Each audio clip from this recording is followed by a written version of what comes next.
Okay, हम physics section का discussion continue करते हैं. Next problem is based on mutual induction. EMI में जो म्यूचुअल इंडक्शन का एक आर्टिकल होता है उस पर बेस्ड ये क्वेश्चन है. I read out the question.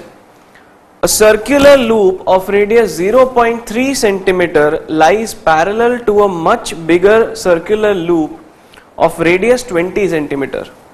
The center of the small loop is on the axis of the bigger loop. The distance between their centers is 15 centimeter. If a current of 2.0 ampere flows through the smaller loop, then the flux linked with the bigger loop is. Now सबसे पहले हम इस problem का diagram बना लें.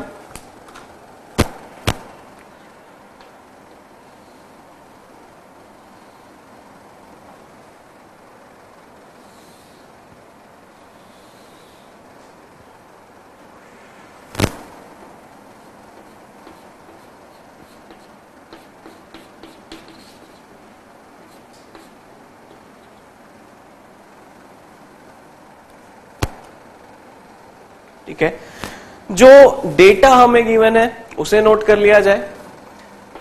The radius of smaller loop R1 is 0.3 centimetre. The radius of bigger loop some R2 is 20 centimeter. The distance between the loops, some distance L, is 15 centimeters. And a current of 2 ampere flows in the smaller loop.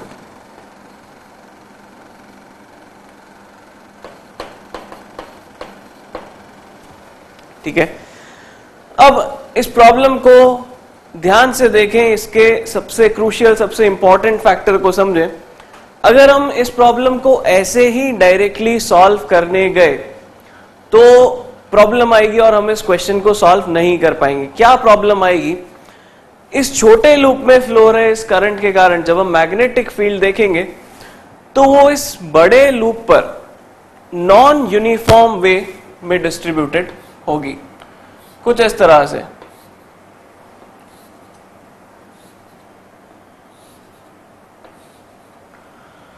और इस तरह की magnetic field से flux calculate कर पाना possible नहीं होगा.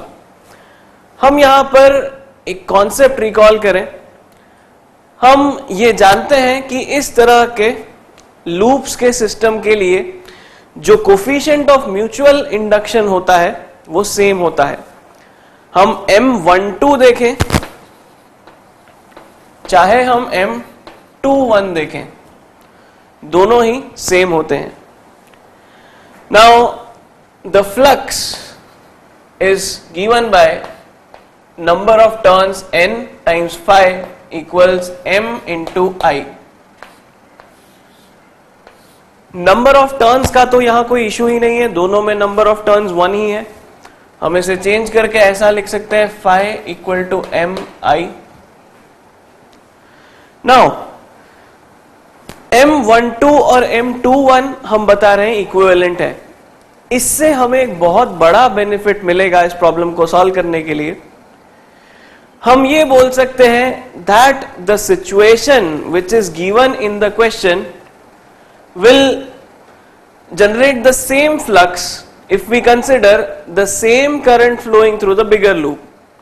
Question में हमें दिया है कि करंट छोटे वाले लूप में फ्लो कर रहा है.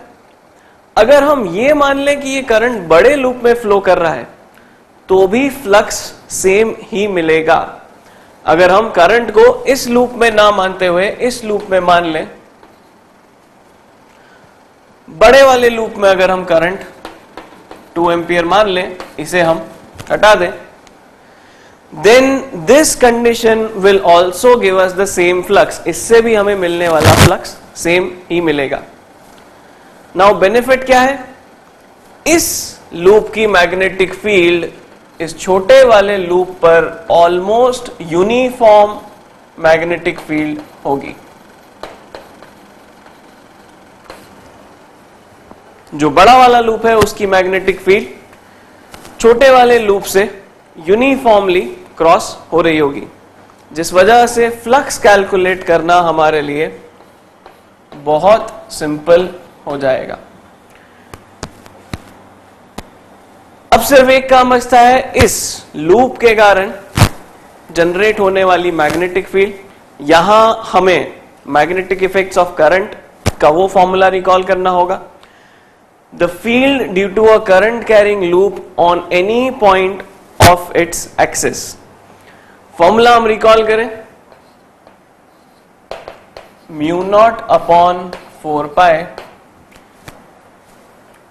2i इंटू, यहां पर रेडियस R2 है तो R2 square upon L plus R2, L square plus R2 whole square to the power 3/2। इससे हमें मैग्नेटिक फील्ड मिल जाएगी 2i पाई R2 स्क्वायर।